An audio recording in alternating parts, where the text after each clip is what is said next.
Greetings everyone, Brett here with Hammerhead Model Making, back with another 5-minute review. Today we're going to be taking a look at the brand new Airfix 148 scale Jaguar. This is the GR1 and GR1A version. You get 4 paint schemes in the box, and I was extremely surprised just how large this box is. It's very big. Inside, what I do appreciate about the box is it's not like completely jam-packed to the point of bursting. I mean, it's a big box. There's a lot of plastic in it, but it's not like overstuffed. But one of the things that I first noticed about this kit upon opening it is that Airfix is now using some heavy amounts of slide molding technology in their build here. So the fuselage halves here are essentially 3-part slide molding technology, top, side, and bottom. And it looks really nice. The actual like parting line between the different faces is very faint. It would be easy to take care of. Surface detail is very nice, very crisp, and in my opinion, not overly done like in previous Airfix releases. It looks very nice and appropriate for the subject in the scale.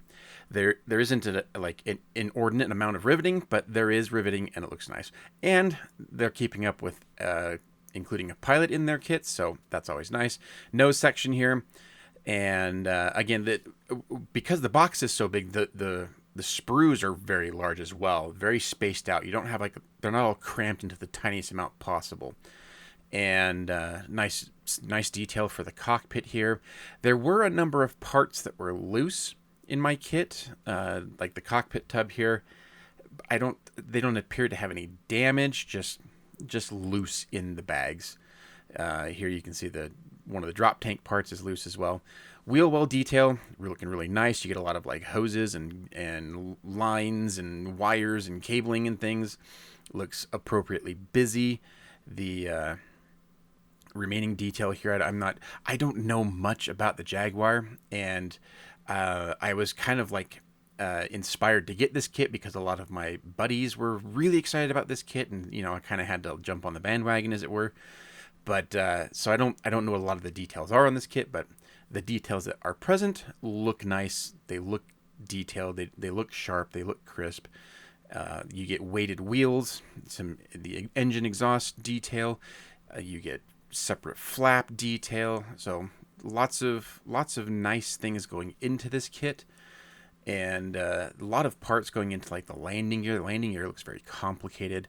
You do get a decent load of ordnance. You get 2 different options for the ejection seat, presumably an early version and a later version, because the markings kind of cover quite a large time range, operational time range, so I imagine they had updates at some point. Pylons are all in 2 halves, but they look nice. Lots of little fiddly bits here, antenna, bumps, and sensors and things. The gun ports look exceptionally nice. So yeah, Airfix has done a lot of great work here for the detail. There's a little bit of mold release on my kit and some sink marks in some of the parts, but I mean, the mold release is easy to take care of. You clean it off. Clear parts are bagged separately and are crystal clear. These are near on flawless, very little distortion, and nice rivet detail on the framing. So definitely props to Airfix for the clear parts here. They look extremely nice, and I think with some nice masking, those will do the trick. You get another smaller sprue with what I assume are navigation lights or landing lights, things like that, identification lights. They look nice. Not much to say about these. They're fairly small. Rather large instruction seat, so you get, or not instruction seat, decal set, so you get all of your like generic stencils, cockpit decals, things like that. All the generic stuff is at the top, and then you have your different marking options down below. Decals all look really nice. I know I've said this before in other Airfix reviews, but I've never had an issue with Airfix decals. They've always worked well for me, especially when using them in combination with Solvaset. They always work really nicely. Instruction booklet, we start off with decal and color guides for some of the interior stuff, and then we start working on our build through. Now, there's just something new in this instruction set that I haven't seen before for Airfix. I don't know if it's the first time they've done this, but you'll notice some parts that are purple, and those are actually meant as like templates or assembly jigs. They're not actual parts for the kit, so just be aware that you're not supposed to be gluing the purple parts. They are there to help you assemble parts or make modifications to parts.